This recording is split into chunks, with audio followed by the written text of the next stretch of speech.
Welcome travelers from the winding trails. Grab a spot by the hearth and a pint of ale. A brief respite from our noble quest. Lean back in a chair for the Song of Rest. Hello travelers and welcome to the Song of Rest, a place where our heroes and the deities that guide them gather to share a behind-the-scenes and behind-the-screens look at the unfolding adventures in Archipeldia. Gathered before us is our dungeon master, Aaron Rollins, and his band of players, Janelle Wilke, Chad Stafford, and Ben Holland. But I'll let them do the talking, and I'll get back to playing. What? That's what I'm leading us off with. What? What? What? Huh? Who is this woman? What was that giant thing in the air that Three has never seen before? Except in a holiday episode, maybe. All right. I really wanted to end it on Timothy being like, who the fuck is this? Just completely out of character. Yeah. Timothy's just had it at this point. Like, again? Now who? I'm the only cast member who hasn't left or died. Oh God, that means I'm next. Oh no. Is it my turn? Oh no. Oh boy. I actually was sitting there racking my brain going like, did they ever tell me about the story arc? I don't think so. I saw it in a holiday episode. I saw it in 2 holiday episodes. I can't, but I didn't think that we'd ever talked about it with me at all. And so I just went to be like, what the fuck? Yeah. I don't think so. I think this is Thrig's first time. I think the only thing that Flowerkraut and Timothy talked to him about was Miriam and the heart thing, and that was it. Yeah. I mean, I'm sure we talked about it at some point while we were off gallivanting across the Feywild, but the last time canonically we saw the story arc was when it dropped us off at the city. Yeah, that's what I... So Thrig has never actually seen it yet canonically.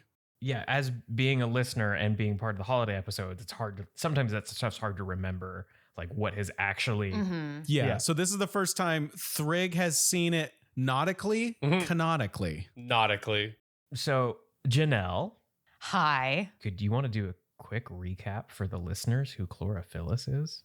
Oh, yeah. So Chlorophyllus, you probably... Like, if you don't remember her, that is... totally fine because you only get a very brief snippet of even hearing her name in the first episode of Act 3. And that's when Flowerkraut gets a letter sent to her. Pen pal. And you find out that Chlorophyllus is the one that's been sending all the like disgusting crap that Flowerkraut uses to like conjure up the smell of Baba Yaga using the mortar and pestle.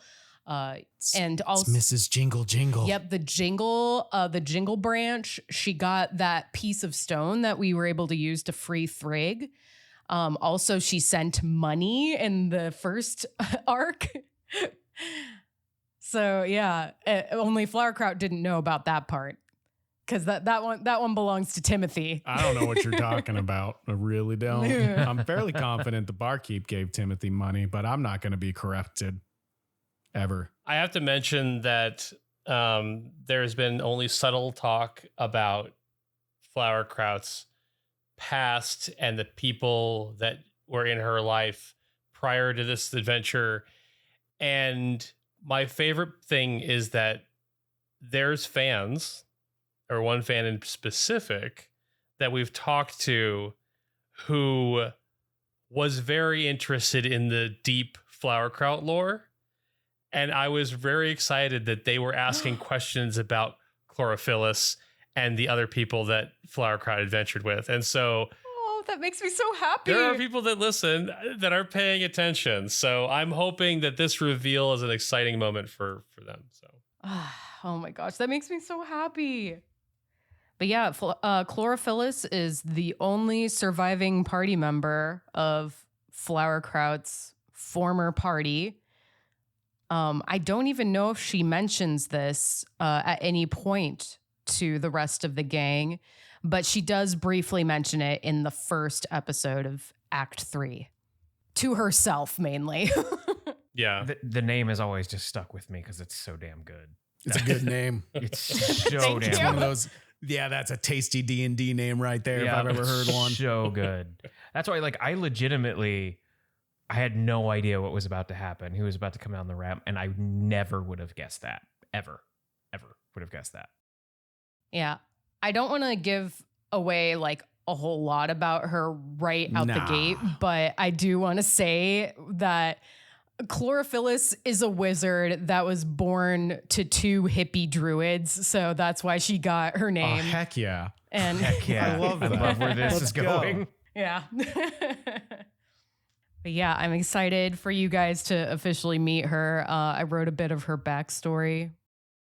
But yeah, I wanted to dive into something actually. Besides being the underwater. Yuck. Yuck. My underwater timer begins now. Dun, dun, dun, dun, dun, dun, dun. It really does give me anxiety. That sound is. Me too, that sounds actually. A bad sound. That's probably the OG story for the anxiety of many kids. Mm-hmm. Just it could be. Chemical plant zone. What is this terrible feeling I'm getting? This is where it all began.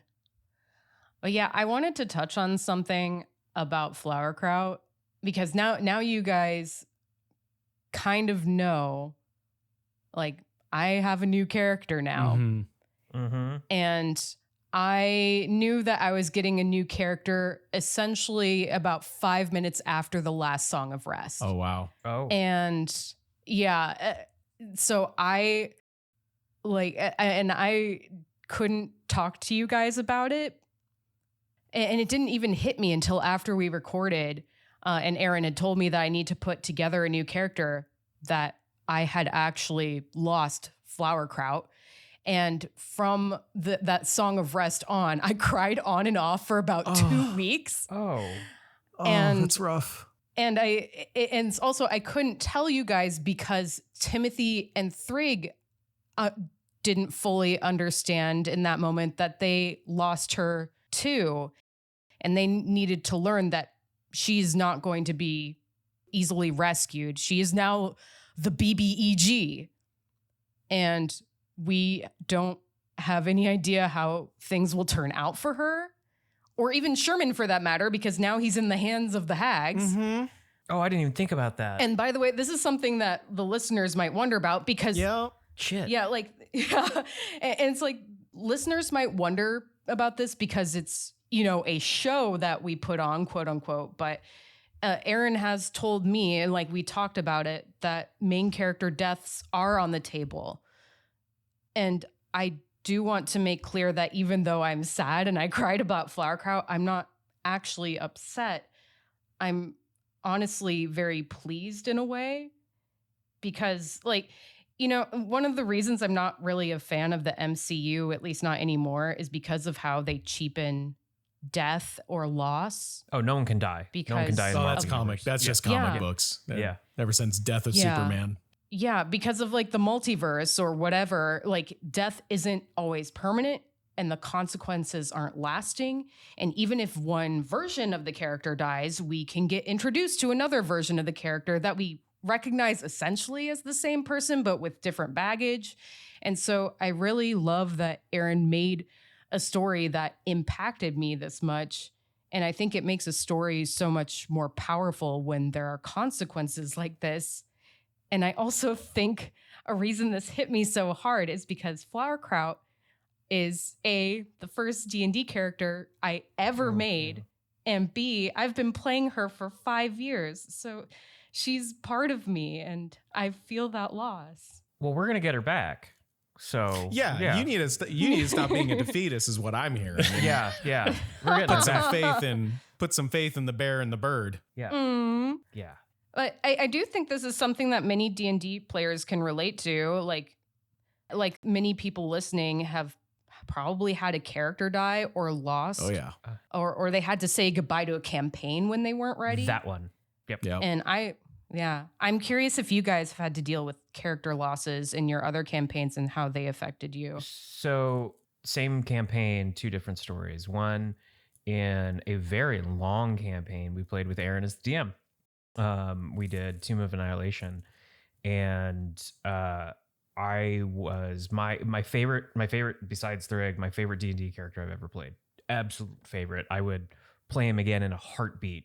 If Aaron said, "Hey, you know what? We're picking up those characters again," it would be the character I would rush to faster than anything else. was like best friends with another character, and they hit it off like amazingly fast. And it was just like this great relationship. It was one of those things that just for like comedically it worked, but also like dramatically it really worked between, you know, myself and the other player. And his character died. And the character died during COVID. And so we weren't in the same room when it happened, because we always played that game together. So we weren't in the same room. Oh. We were on Discord, and I remember just going to sit on my back porch, like, wow. And then that player called me, our friend Walter called me, and then I called Aaron. I was like, "You okay?" Like, and it was tough. And then he, D&D as it being is, turns out there's another character, just a couple blocks away that can somehow join us after that. And that character and my character hated each other. And not like good. Hated, just like didn't respect like each other. And then it was like friction. It was like a different way to play up on the whole thing again. And it ended up being such a blast because they were morally at odds. Right. And I think about that a lot. How that went and how it kind of affected everything in a very fun way. And then B, I think probably more fondly on that character than any other character I've ever played. So like, I know. And gosh, Aaron, how long did we play that game? Years. Boy. Now that character death, it affected the entire group. I think everyone stepped away and had to go sit on their patio. Yeah, it was a big one. Yeah, it was and for anyone who knows anything about Tomb of Annihilation, the whole premise is that death is permanent. There is no, revivify, resurrection, because there's a curse on the land, and people who die stay dead, and people who have died and been brought back to life are slowly dying again. So it wasn't like we could go rush and find something to bring him back. So it was like really a loss. It felt like a real loss, It did. And I'm going to go back to my story. I can't remember if that actually happened at your house or on Discord, but there was a night like something big happened. We had to get to sit on patios, and that's where I recognize that too. But I remember actually reaching out to Walt afterwards and I'm like, "Hey man, are you okay?" And he goes, "That was awesome." And I was like, "What?" He's like, "I've never had a character die before. This is great. What's going to happen next?" And I was like, "That's so cool." Like that he was excited about it. So, yeah. That's rad. It's a good way to look at it. What about you, Chad? Yeah. Oh man. It has happened in games that I've played, and unfortunately it wasn't a positive experience. And I won't like go into too much detail, but essentially what had happened was it was like it was a mini campaign, and it was kind of like we were at the end. It was like the denouement sort of thing. And it was just like, oh yeah, someone slipped in at night and slit both your characters' throats and you're dead. And that was like the end of the story. And I was just like, well, that wasn't very satisfying. Like, I don't mind a character death, but at least make it like have some meaning. Interesting. I didn't even get to roll. I don't think I even got to roll anything for it. It just happened. Like, no, that's rude. That was a non-positive, so unceremonious. Experience. Yeah, like I think if a character is gonna go down, fuck that. If a character is gonna go down, like I think give that person the breathing room or the moment, not only to feel like they have a say in what's about to happen, at least not even in terms of rolling, but like feeling the narrative weight of that decision and like, last words kind of a thing, or their last thoughts, or if they had a deity, like, are they ascending to that realm or whatever? But, I think as a player, I think that's been my only experience with like a permadeath. As a DM, we've gotten close. I don't think it's ever actually happened yet with me as a DM. NPCs, of course, like my player NPCs that are like helping out the party have died. But no, I don't think I've had a player death, just like a couple of pretty darn close calls where they were like one saving throw away from an uh-oh. But yeah, what about you, Aaron? You got any stories in the back pocket? For myself, I've had a character die in like back in high school when we were playing games. I wouldn't say it was as unceremonious as your getting your throat slit and that just being the end. It was literally just combat went sour and my character died. And I was like, oh, okay, well, I guess it didn't bother me so much because it didn't feel like there was a whole build up to it happening. You know, it was just like a casualty of a fight. Next session, I'll bring something else in. So I haven't actually been in that position where character death had a huge impact on everybody. I've been the DM for that, but I haven't really been the player on the player side for it. So yeah. Sometimes the biggest impact with like a character death, even in movies, is like when it does sort of happen, doesn't always have to be the big moment, but just like you turn around after a fight and realize one of your companions is not there. Yeah. Like the absence of that could be just as impactful. And that's when like everybody's like, oh my God, like, yeah, didn't know we couldn't have done anything about it. Yeah. Yeah, like, okay, Baldur's Gate spoilers ahead, skip like 20 seconds. This is your warning, beep, beep, beep, beep. But like when Karlach, in some instances, when you don't like engage with her story enough, she can just like straight up disappear from the dock and no one really notices until it's already happened. Or there's other instances where she's being sent back to Avernus, or, you know, you make different choices. But that is one of the saddest endings ever because it is. She's just gone. You just turn and she's no longer there. Mm-hmm. Yeah. I had no idea about that. That could be just as much of a gut punch as like the big ceremonious like hero sacrifice. So I think there's merit to both of those instances. Karlach's whole shtick in that game really feels like a vindictive DM who doesn't want to give up on a character flaw or a character, you know, like issue where it's just like, what can we do to fix her? And the DM just goes, nothing. She's gonna fucking die. You can't. You're like, fuck you. Well, so, you can go to hell with her. So. Yeah, exactly. And I did. I actually did in my first game. And I did, gladly. In my first game, that's where I went. Ah, she was my ride or die. Absolutely. Wasn't even my love interest.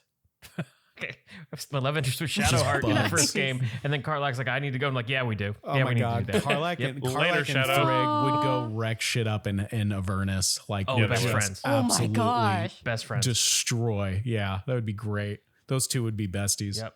Without a doubt. Do you know what freaks me out, though, that I just thought of? What's that? We can't let anything happen to Brandy. Oh. No, we sure can't. Brandy's can't resummon her. I was thinking about that too. Yeah, that's true. Oh, I didn't think about that. Can't resummon her. Yeah. Ben, leave. That's not you. Stop it. Go stand out on a porch right now. I might. If that happens, I would. Think about what you just said. I would. That would. I don't even smoke, and there's a cigarette in my hand. What the hell? Yeah, Brandy's Frigg's buddy. Like that's. Yeah, man. That would be. Ooh. This is a very interesting scenario because I don't think I've ever in a game seen where a party is still traveling with the familiar of a character, but the character's not there anymore. You know, it's rad. Actually. It's kind of a cool. Yeah, really neat. Yeah, it's really neat. Yeah, this was a lot of goodbyes in this episode. And this is Aaron, this is the Arc 3 finale, correct? Yep. So wow. Heck yeah. Yeah. Sorry, Thrig had to swim for an hour. He did it. He got it done. I mean, he did it in his brand new armor. Which probably surprisingly lightweight. That's about to say that's exactly it. Mithril armor, you no longer have disadvantage on stealth. So yeah, I actually I'm looking right now. I didn't even notice that was gone from stealth. And my AC is now 18. So, you know. Nice. Timothy's got this orb and it turns out it's like a freaking cannonball and he just sinks to the bottom of the ocean. And I can cast Thunder Wave. Yes. Just whenever. Oh yeah. Just whenever. Appetizer, meal, dessert, doesn't matter. Thunderwave. You hungry? Thunder. You tired? Thunder. You going to work? Thunder. No, anytime I want. I'm having breakfast. Thunder. Thunder. Squeaking out just a little fart. Thunder. Oh. Thundercats. Yeah. Oh. Brandy is your Thundercat, so. She is. If you take Brandy away from me, man, You can kill Thrigg, but you can't kill Brandy. That's where we draw the line. you know what? Yes. You know what? Yes. Thrigg's life for Brandy's. Thrigg would die for Brandy. I just fed Brandy a live human being. Let's not forget that. Oh my God. Yeah. Can we talk about that? That was a bit of a war crime. Chad didn't feel comfortable with that, but Timothy was like, you know what, man, whatever at this point. You know, I'm looking at my character sheet and it says, yeah, right there, chaotic good. That's where it says it. So yeah, that works. That works for me. Okay. The series of events that happened in the last episode and this one leading up to you guys having Abiesa and being able to take the heart from her and kill her was absolutely not on my DM bingo card. Really? Far from it. This was like, what's the Sith guy from the newest movies? Kylo Ren? No. No, he's talking about the guy that gets yeeted in the second movie. He gets, he's supposed to be the Palpatine type, but no, they just like kill him in the second movie. Yeah. And then he was like, oh, it was a failed clone the whole time. Oh, yeah. Yeah. That's exactly what this is. It's kind of like that. Oh, she's dead. Okay. Like she didn't. Snoke. Yeah, Snoke. There you go. Thank you for figuring that out. Yeah. Snoke. Oh. I do not want to compare myself in any way to Ryan Johnson, but don't get Aaron, get off the train. I see you taking a step. You got to get off that train, man. I'm not on the train. Don't do it. I'm basically just saying that my players, that train subverts your expectations. You never know where the tracks are going to go. The tracks come off halfway through the ride. Man, it's not good. Get off that train, bro. I know they say Continental. I know they say they got food in there. It ain't worth it. It's still going. It's still going. This is a really great example of letting the decisions of the players drive story without you having to, like, without the DM shoving the square peg through the round hole. Like, you can't do it anymore. It doesn't fit. That's the best DMing, where you just can just lay back and just let people just do what they're gonna do. I'm like, I don't even have to be here. It's great. Love it. Keep going. Let people murder an NPC. I mean, yeah. Well, I mean, if she had broke out and tried to fight us, we'd kill her. And that's exactly what she was going to do if she got the opportunity. Oh, for sure. She tried to kill Flowerkraut. She's going to try to kill everybody. If we left her in there, she'd gotten out. She'd kill everybody. She'd come after us, and she'd be more of a no. Yeah, but even last episode, I think that was so shocking for me is that you're like, yeah, no, since Baba Yaga broke free, she is more powerful than Abiesa. She would have got her. Mm-hmm. And I was just like, oh my God, I don't think that was quote unquote supposed to happen. Like, that's crazy. And that made me just, again, so happy that you let things play out as consequences to the actions Flowerkraut took. Yeah. And it just rippled on from there. It only took like 150 beats per minute heart rate going as things were happening. I'm like, oh, fuck, what the hell do I do now? Flipping through notes, looking at all the conversation trees. And he's like, that option's not in there. Oh, man. Oh, shit. Wait a second. That's not in the script. Flowerkraut wasn't supposed to remember this. He gets another shot. Yeah. This is my favorite thing about being your player is you let that happen. Like, you have a story that you tell, but you let us affect change. You let us actually impact the story. And that makes me so happy. Yeah. I mean, and I'm really happy the way it turned out because it's added such a flair to the whole like end of arc 3. So, I mean, that little decision that Flowerkraut made at the end just completely changed course of the adventure. It's great. Yeah. Oh, I also wanted to tell you, I absolutely loved your callback to Laminaria from Flowerkraut's dream in the mirror. That it makes me so curious about what her background was, because she didn't have a choice. She was forced to do this. And she did say exactly that to Flowerkraut in a dream. And it's kind of crazy that it actually came to fruition. Yeah, I think during one of the breaks, I asked Chad if, and of course, anyone listening to this will have already heard the episode, but to actually pull that audio from that episode. I think that'd be fun to be able just to literally draw the same exact audio from Flowerkraut's dream. Oh, nice. Yeah, that's awesome. This was heavy. Mm-hmm. This was heavy. I mean, there's so much to think about that we just went through. And it's interesting how that's the end of Act 3. And I have absolutely no earthly idea what would possibly be next, which is crazy to think about. Because, obviously we stop an episode. We recorded about a month ago last time, maybe 3 weeks. Mm-hmm. Yeah. So I've been thinking about this episode for 3 weeks, and I'm thinking about, oh gosh, what could I say? What could I do? Where are we going to be? Like, all sorts of stuff. There's nothing to even think about right now, because we're on a beach somewhere, and then we have Chlorophylla standing in front of us. That's all we know. It's so weird to have no information, and no plan. Yep. You know what you got though? Huh? You got a piece of heart with you now, buddy. I got a piece of heart with me now. You got a piece of heart. And it's Which I didn't think, Aaron, amazing. I genuinely didn't think you'd be prepared for that scenario, but like you were prepared for that scenario, because Timothy would definitely have given for that scenario. Yeah, were you? When Timothy said, "I'm going to take a piece and give it to Thrig," you weren't prepped for that? Hell no. Oh shit.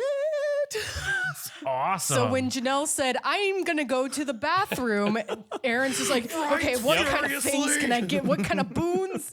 What's some Miriam boons?" Why do you think we took a convenient cut of audio right there? Yeah, that's right. We did, because I started to say that's where Thrig leans in and says hello. Oh yeah, that And, makes sense. yeah, Okay, that was a healthy break for Aaron. Yes, it was. Sorry, It was a Aaron. necessary break for Aaron. What can I give? What spell can I give Thrig that's thematic? Thunder wave. Yeah, he likes to make a mess. Yes, perfect. Go. Yeah, but I love Thrig's not even going to care about the fact that does damage. He's going to like that it blasts everything in the room. Yeah. And immunity to lightning. I love that Timothy did that, because he really recognized that Thrig's on this journey now. He's part of the Miriam restoration crew, and that he needs his badge of honor. So it was really cool. Yeah. Yeah, that's for Thrig. What a way to bookend the arc, right? Because it starts it, you don't even know him, and you find him locked in, this thing and this spell, and at the end of it, we're family, right? That's we have a problem about, like, that's crazy. And now, and at the beginning of the arc, he was the new person you guys had to meet. And at the end of the arc, there's another new person. Now he's not the new guy. He's no longer the new employee at the company. He's, we have a newbie. Timothy is the grizzled ancient who's been there since it started, and he is the most damaged fucking. He's just like, freaking phased by anything at this point. We'd like to get rid of you, but you actually know all the answers to everything, and you've never written it down anywhere. So like we. Yeah, you're gonna get locked out of the system. He's the only one with the passwords. Mm-hmm. One of my favorite, probably my favorite non-tactics Final Fantasy, we talked about that stuff on the On Tap, was Final Fantasy IV. And the thing I loved about Final Fantasy IV was that the party, the configuration of members of your party was a very linear story. You did not get to choose, at the end of 6, where you go, okay, well, I have all these characters and I'm going to split them into 3 parties and we're going to go into the last dungeon in 3 different paths. But in 4, you start with, Cecil, Kane, and you get Rydia, then you get Tella. I mean, like the events of the story dictate who's in your party. And I feel like that's been majorly reflected in Archipelagia, in the Break, Battle, and Roll saga, that the party has shifted. There's always seems to be one consistent character. You have Cecil in your party in Final Fantasy IV. You got Timothy Biscuit. Yeah. Hi. Happy to be here. What an opportunity. But that there's characters even in 4 that leave your party and then they come back to your party later, So it's a little bit of a joy for myself that it kind of reflects that, type of storyline. Ooh, fan art moments. Oh, yeah. I wrote down 2. The first one I wrote down was Baba Yaga with her glowing blue eyes when she's scrying on the hags. And then I had a funny one when you guys did the hug sandwich with Nathaniel and Thrigg and Timothy squished in the middle. Thrigg swimming with Brandy as a hat and Timothy on his back would be good. I do think the Queen giving us our gifts would be good, or the motes flying into our chests, or the heart. I guess it's not motes. A heart's flying into our chest. Yeah. Timothy handing the shard of Miriam to Thrigg. Yeah. Oh my gosh, that one's probably my favorite. Yeah. Like splitting the shard in 2. Like it's kind of like a Boromir type of situation where it's like Timothy could take this whole heart or this whole segment of Miriam's heart and have a lot of power, or he could share it with Thrigg, Yeah. So it was a real moment of sacrifice and camaraderie. Yeah, I think that would be pretty amazing to see. Yeah. Yeah. Really good one. So it's kind of like the 3rd arc is yet another The Empire Strikes Back ending. Yeah. The Empire Strikes Back again. Oh, yeah. There's some good and some bad. Yeah, exactly. Lando's wearing Han's clothes for some reason. And, this girl comes out wearing like Flowerkraut clothes. And we're just like, who the heck's this guy? Man, a lot to look forward to.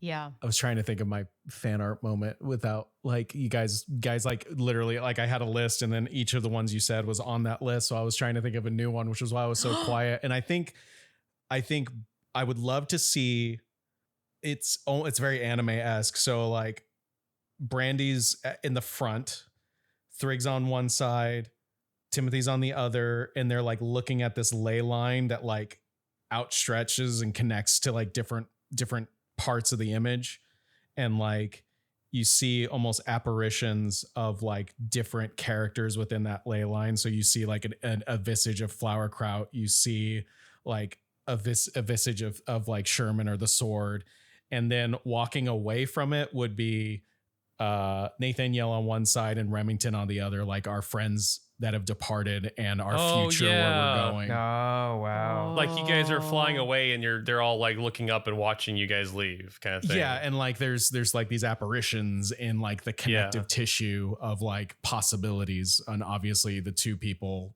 that we currently don't have being amongst those, I think would be kind of cool to see. Yeah. We do need a Arc 3 poster, Chad. Okay.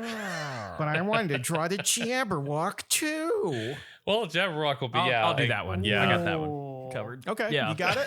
Cool. Yeah. Nice. You're welcome, Thanks, guys. Ben. You're welcome. It's going to be epic. If you guys want to do some music for next season, we'll trade off. Oh, yeah. And you guys will probably you definitely will already hear it at this point. It will have played in the previous episode and the art will have shown in the previous episode, but it's like my outlet for Flowerkraut, like me losing Flowerkraut, is I commissioned Rory right away to make some music for that moment. And I commissioned an artist to make like this very dramatic piece of Flowerkraut like holding the sword with the gold chains coming out and the smoke just choking her. That's awesome. Good though. I'm just like, I need all my pain to be channeled into art. I love that very much. I didn't know that you got Rory to do some music. I can't wait to hear that. Same. And I'm editing it. Yeah. Oh, and that reminds me, I need him to make some music for Chlorophyllus too. I have some ideas in mind for it. I'm very awesome. excited. But yeah, I wrote up a bit of a backstory for her. And So good. Thank you. So Aaron knows it. It is funny because I'm reading it back right now and I'm cracking up because Aaron actually almost verbatim read the appearance description that I gave. But the part he left out that's cracking me up right now is like, she has long white hair in a slicked back sort of mullet, similar to Ansem's hair from Kingdom Hearts. Janelle, that's so funny. It's so funny. For Ben other and I reasons. had a side conversation during the part where it was all Flowerkraut, and I literally texted Ben, I'm like, Flowerkraut is Kingdom Hearts so hard right now. And I sent the gift of Sora on the island as it gets like obliterated and he's just floating in space. Did you you need to read what I wrote back. Oh yeah. Hold on. Let me pull it up so I can remember it verbatim. Give me a second. Kingdom Hearts, Flowerkraut Remix HD Final Chapter Prologue. And then there was another thing that Ben said, what's the big bad guy? Is he all black with like a heart cut out? And I'm like, oh man, I'm sure that's correct at some point. He's been in so many different reincarnations and bodies. It's cool and also stupid. Yeah. Yeah. Oh, Kingdom Hearts. Which I know since the beginning, since like the murder mystery episode, we've been drawing parallels to our characters in Kingdom Hearts. Because it's like you get the bird and the dog and the person whose island blew up, Flowerkraut. So it's just like, there you go. You got all three. And I know nothing about Kingdom Hearts, but I somehow know a lot about Kingdom Hearts. I don't know how. Ben, you can play every single game and know just as much, so it's perfectly fine. Yeah, that's true. It's like true. Playing Metal Gear Solid or the Metal Gear series. It's like, I don't know what's going on, but it sure is fun. Yep. You could choose to snipe a guy or just wait for him to die of old age. That's a real thing for those who haven't played Metal Gear Solid 3. Mm-hmm. If you wait long enough, everyone can have a heart attack. Yep. Oh, and something else that's funny is today. So this will again have posted a while ago, but there's a drawing I did of Timothy with Baba Yaga and Flowerkraut laughing behind him. And when I looked at like the final design I did for Baba Yaga, I'm like, she's so gross. I'm like, but that suits her. I'm like, she's so yucky looking. She kind of looks like a creepy baby, like one of those Halloween store babies. But that also explains why Timothy is so unnerved by her. Oh, Timothy's still unnerved. It's just anger has taken precedence over the anxiety. So now he's just mad and scared and also anxious. It's just Mad's up at the top of his emotional pyramid right now. Yeah, that's kind of a newer one, isn't it? For Timothy. Oh, it definitely is. I was trying so hard to like not sound uppity. I was like, no, this is Timothy got the symbiote suit from Spider-Man 3 and he's edgy now. What does that sound like? Oh, yeah. Awesome. He flicks his feathers in front of his face. Like Bully Maguire. Yeah, he's gonna start a weird dance number for no particular reason. Cry? Gonna rub dirt in your eyes. That's right. that actually feels so Timothy. That's perfect. Just dancing weird and angsty. Timmy Maguire. Oh no. That adorable. Well, Aaron, amazing job. Thank you so Great much job, dude. This was Thank good. you. for taking us through every emotion. Yeah, that was so much work. This was good and wild. That was. And I'm really excited to see what comes next. Like really, really excited to see what comes next. So am I, because Aaron's like, again, I don't even know. What the fuck are you guys talking about? Here, I'm just gonna crumple up all this paper in front of me and throw it in the trash. So All right, well, Aaron, I'm gonna go on a bathroom break so you can have it ready by the time I get back. You got okay? 15 minutes. Go. Okay, it doesn't right. take Aaron, that long. Chad. I have been like, we have connected in that way. Aaron and I were like, when I ran a Star Wars campaign for some people, there were literally times where I'm like, okay, I took the entirety of what I had and just put it on the floor. let's do what you guys are doing because I've got nothing. Let's figure it out together. I can only imagine how exponentially more insane we have made things, and I appreciate you dealing with them. Thank you, sir. But that is what makes D&D tabletop in general just amazing, is because we are all writing this together. So, exciting things to come in Arc 4. Woohoo! But I think we've got some content coming before that. So sorry to keep everyone waiting, but I'm sure you're going to enjoy all that. More to come. It's more phenomenal. I don't know, maybe something like that. Ooh, good word. Yeah. Good word. Yeah. Oh my god. We'll leave that as the only clue. I was talking to Caitlin a little bit about this, by the way, and she's like, Flowerkraut being in the holiday episode is going to be like when you see a dead anime character dancing in the end credits. She's not dead. Timothy's just sitting there. All my friends are dead. She's not dead. She's not dead. She's not dead. She's not dead. She's not dead. So true. It's a good comparison. But dear Maria, count me in. We are going to save you. Yep. So, Aaron, you got that Arc 4 ready? Next week? Yeah. I got it. It was enough time, It only right? took me a couple minutes. We're all good to go. Actually, you guys want to record right now? We can start. I do, actually. It's only 10. Okay, we that's got this. perfect. I could do whatever. Yeah, I'm down. Yep.